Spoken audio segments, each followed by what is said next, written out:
বন্ধুগণ, শুভ সকাল, শুভেচ্ছা সকলকে। আমি এসেছি একটা সাহিত্য পত্রিকায় আমাদের জামুরিয়া হরিৎক্ষেত্র কবিতা উৎসবে। চিরঞ্জীব রায়, সম্পাদক চিরঞ্জীব রায় মহাশয়ের আমাদেরকে প্রচুর সহযোগিতা করা হয়েছে এবং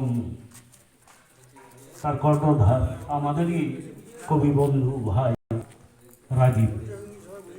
আমি রাজীবকে কিছু কথা বলার জন্য অনুরোধ করছি। ধন্যবাদ বিবেকদাকে। এই কাব্যগ্রন্থটি আর 5টা কাব্যগ্রন্থ থেকে আলাদা। যাদের হাতে পড়েছে তারা বুঝতে পারবেন এই কাব্যগ্রন্থে বেশ ছোট ছোট কথা। আমরা তো মহাপুরুষ নই, আমাদের কথা তো আর বাণী বলতে পারি না। ঠিক বাণীর মতোই কথাগুলি এখানে গ্রন্থিত হয়েছে। এখানে আমি ভূমিকাটি লিখেছি এই কাব্যগ্রন্থের, যে আমি লেখালেখির পর দীর্ঘ 10 বছর লেখালেখির পর যখন মনে হলো একটা পত্রিকা প্রকাশ করা দরকার, লিটল ম্যাগাজিনের খুব প্রয়োজন।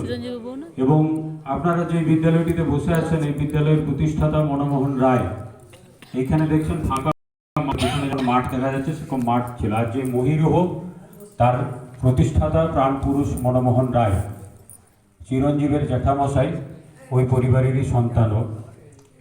তো তিনি প্রথম লিটল ম্যাগাজিন করেছিলেন জামুরিয়া থেকে।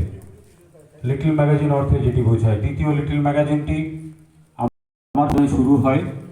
আমরা একদম প্রথম যে অনুষ্ঠানটি করেছিলাম 2004 সালে, সেটি বরিগনাঙ্গা স্কুলেই হয়েছিল এবং তার মনমোহন রায় এই বিদ্যালয় থেকে।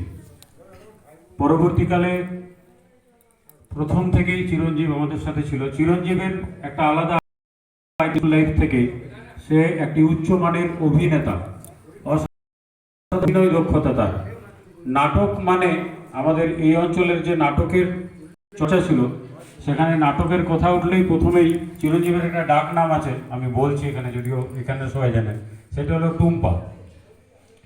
তো ওর বোন শম্পা, ওর টুম্পা, ওর ভাই ঝুম্পা, আমরা একসাথে টুম্পা ঝুম্পা শম্পা বলতাম। যাই হোক, বললো টুম্পাকে আগে খবর দে, মানে জামুরিয়ায় নাটক হবে, টুম্পাকে আগে খবর দে। এই সংঘ বলে একটা ক্লাব আছে, সেখানে নাটক হলেই ওর নেতৃত্ব। এবং আমরা কয়েকজন অভিনয় করতাম ঠিকই, আমি কোনোদিন অভিনয় করবো সেটা ভাবিনি, সেটা ওর হাত ধরেই। আমাদের বিধায়ক ছিলেন পেলক কবি, তিনি বলতেন, তিনি খুব ভুলে যেতেন, আনমনা মানুষ।